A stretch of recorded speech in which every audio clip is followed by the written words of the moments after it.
Hi అండి, welcome to our channel.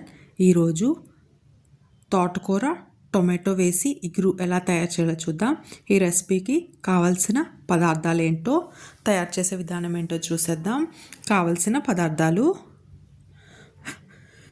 2 కొట్టలు తోటకూర చిన్నగా కట్ చేసుకున్నది, 2 ఉల్లిపాయలు చిన్నగా కట్ చేసుకున్నవి, 2 పచ్చిమిరపకాయలు పొడుగ్గా కట్ చేసుకున్నవి, 2 టమాటాలు చిన్న ముక్కలుగా కట్ చేసుకున్నవి, రుచికి సరిపడా ఉప్పు, 1/2 టీ స్పూన్ పసుపు, కారం 1.5 spoon, 1 spoon garam masala, 1 spoon ఆవాలు, 1 స్పూన్ జీలకర్ర, 1 స్పూన్ శనగపప్పు, 1 స్పూన్ మినప్పప్పు, 7-8 వెల్లుల్లి రేఖలు, ఆయిల్ 3 టేబుల్ స్పూన్లు.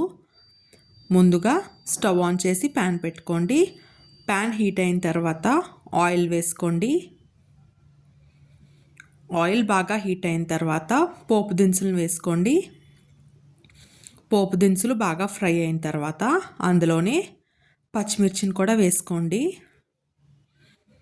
పచ్చిమిరపకాయలు కూడా బాగా ఫ్రై అయిన తర్వాత ఉల్లిపాయల్ని చిన్న ముక్కలుగా కట్ చేసుకుని వేసుకోండి. ఒకసారి బాగా కలుపుకొని ఇప్పుడు అందులోనే ఉప్పు ఇంకా పసుపు వేసుకోండి.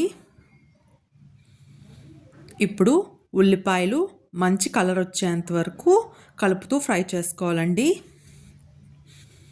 ఉల్లిపాయలు గోల్డెన్ కలర్ వచ్చిన తర్వాత అందులోనే సన్నగా కట్ చేసుకున్న టమాటా ముక్కలను వేసుకొని టమాటాలు మెత్తగా గుజ్జుగా అయ్యేంత వరకు కలుపుతూ ఫ్రై చేసుకోండి. టమాటాలు బాగా మెత్తగా అయిన తర్వాత ఇప్పుడు అందులోనే సన్నగా కట్ చేసుకున్న తోటకూర వేసుకోండి. ఇది ఎర్ర తోటకూర అండి, హెల్త్కి చాలా మంచిది.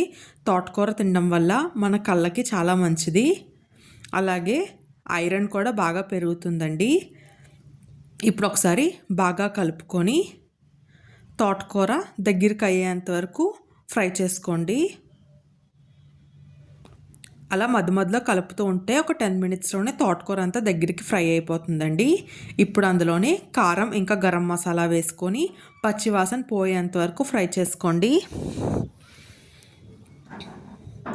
ఇలా పచ్చివాసన పోయిన తర్వాత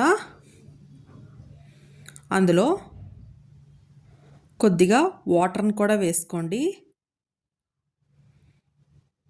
అలా కలుపుతూ ఉంటే మనకి పచ్చివాసన పోయి టేస్ట్ చాలా బాగుంటుందండి. ఇప్పుడు ఒక గ్లాస్ వాటర్ వేసుకొని బాగా కలుపుకొని కర్రీ మొత్తం దగ్గరికి అయ్యేంత వరకు ఉడికించుకోండి. ఈ కర్రీ మనం వీక్లీ వన్స్ తినడం వల్ల మన కంటికి చాలా మంచిదండి. అలాగే ఎవరికైనా రక్తం తక్కువ ఉంటే కూడా ఈ కర్రీ తినడం వల్ల మనకి రక్తం బాగా పెరుగుతుందండి. ఇప్పుడు కర్రీ బాగా దగ్గరికి అయిన తర్వాత స్టవ్ ఆఫ్ చేసి ఒక సర్వింగ్ బౌల్లో తీసుకోండి. దీన్ని అన్నంతో కానీ రోటీతో కానీ సర్వ్ చేసుకుంటే ఎంతో టేస్టీగా ఉంటుందండి. ఈ రెసిపీ మీకు నచ్చినట్లయితే ట్రై చేసి ఎలా ఉందో కమెంట్ చేయండి. అలాగే ఛానల్ని కూడా సబ్స్క్రైబ్ చేసుకోండి.